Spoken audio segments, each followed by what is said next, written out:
Japan is without a doubt the most popular tourist destination in Asia. Last year alone, they welcomed over 25 million visitors into the country. And if you've clicked on this video, congratulations, you are part of this year's statistic. In today's video, I'm going to be sharing with you 8 of the best apps and websites that are essential for your upcoming trip to Japan. From apps that will help you effectively navigate yourself through the streets of Japan to how you can find out where the locals eat in Japan. I'm going to start off the video with the more obvious apps and work my way up to the apps that I only discovered when I was in Japan and were honestly life-changing. So let's jump straight into it.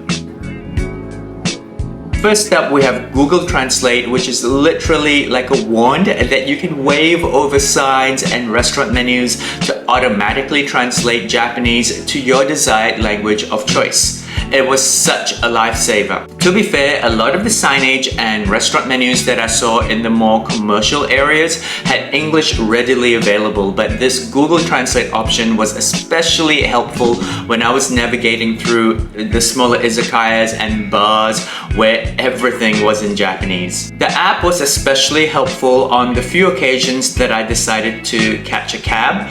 Whilst I don't think the Google Translate app is 100% accurate grammatically when it does English to Japanese, it certainly did enough to communicate what I wanted to say to the locals so that they could help me further.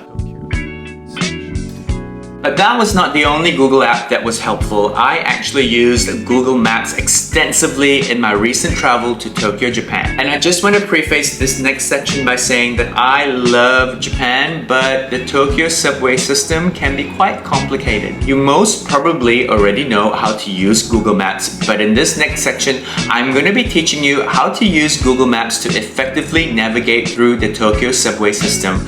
I'm going to be covering everything from locating the right station platform to working out if you're traveling in the right direction. And trust me, it is important that you listen up so you don't make the same mistakes that I did when I was there. Here is a screenshot of an example route in Tokyo, Japan. Let's start with the lines. The lines of the Tokyo subway system are noted with an alphabet. Here we have M that stands for the Marunouchi line and H for the Hibiya line. Each station along that line is noted with a number. For example, the Nishi Shinjuku station is noted with an MO7. This is important for a few reasons. One, the names of the stations can be quite hard to pronounce if you're not a native Japanese speaker. And so if you're giving or asking for directions using the alphabet and number combo can be especially helpful. Using the same example here, we're actually headed from station MO7 to M15, which is incrementally increasing.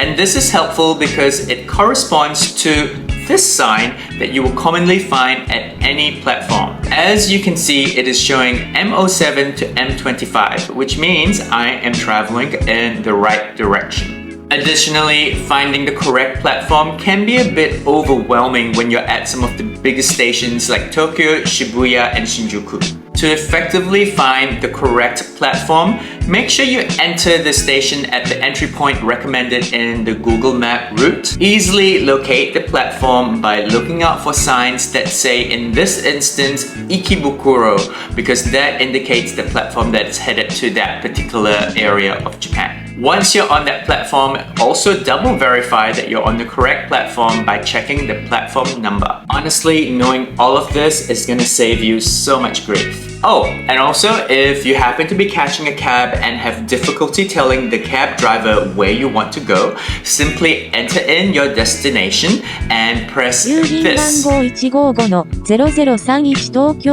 do have a lot more to say about the Tokyo subway system, but I think I'm gonna save that for another video. So if you want to see that, make sure you click on the subscribe button. But what I spoke about earlier re Google Maps mostly applies to Tokyo, Japan. If you're planning to travel beyond Tokyo to places like Osaka and Kyoto, you need to listen up because this next app is gonna save your life.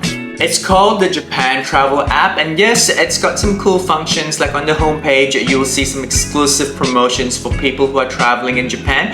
But what I love about this particular app is that it does everything that Google Maps does with an additional filter on the top that allows you to filter for the routes that your particular travel pass covers, like so. Isn't that neat?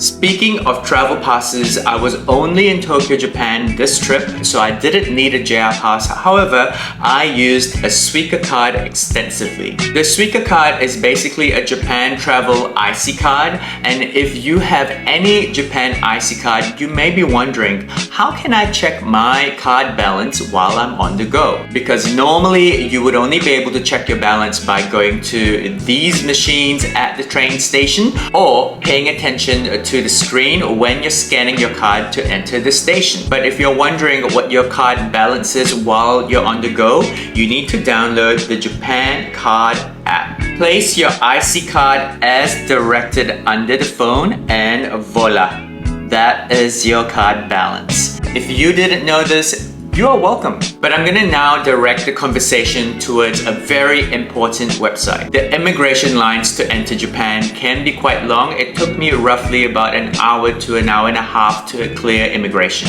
If you're looking to speed up that particular process, I highly recommend you visit the Visit Japan website and fill in your details prior to your arrival. Once you do so, you will have a QR code that you can essentially show the immigration officer so that they can easily locate your details on their system. Hot tip, while you're registering your details on the Visit Japan website, they're gonna ask for you to scan your passport. I had so much grief trying to scan it at nighttime until I worked out that it was actually much easier for you to scan your passport onto the Visit Japan website in the daytime and also in an area that has really good lighting. It is essential that you do this because otherwise the system will not recognize your passport scan. It is not essential that you do this prior to your visit to Japan, but it will just mean that you would clear immigration a lot quicker. Apart from immigration entry requirements, perhaps the second most important thing that people always look to while traveling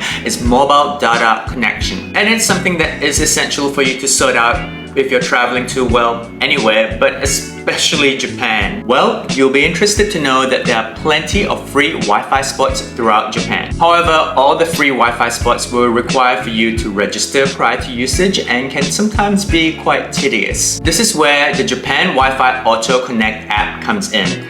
It locates all the free Wi-Fi spots throughout Japan, and you would only need to register once in order to use all the Wi-Fi spots. Once you've registered, you simply need to click and connect.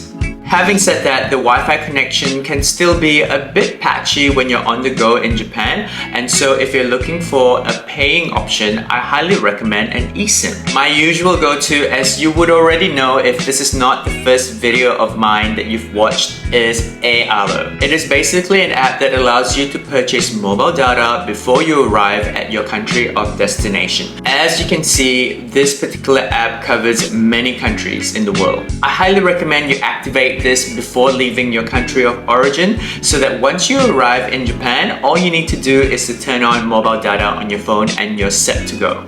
As a frequent user of ESim, I can actually get you $3 off your first mobile data purchase. Simply enter this code that you see here and thank me later. But if you're a foodie and are traveling to Japan for food, you need to listen up to this next one. There are literally so many restaurants in Japan and everything is good. I mean, you could even go to a Family Mart or 7-Eleven and have a fantastic foodie time. And you could honestly eat 3 meals a day at different restaurants throughout Japan and you would still have barely scratched the surface. But if you are planning out your food journey and are wondering, well, where do the locals eat? You need to check out Tabelog. URL here and also in my description box. It comes in app form as well, but I usually use the website version because you can translate that to English, like so.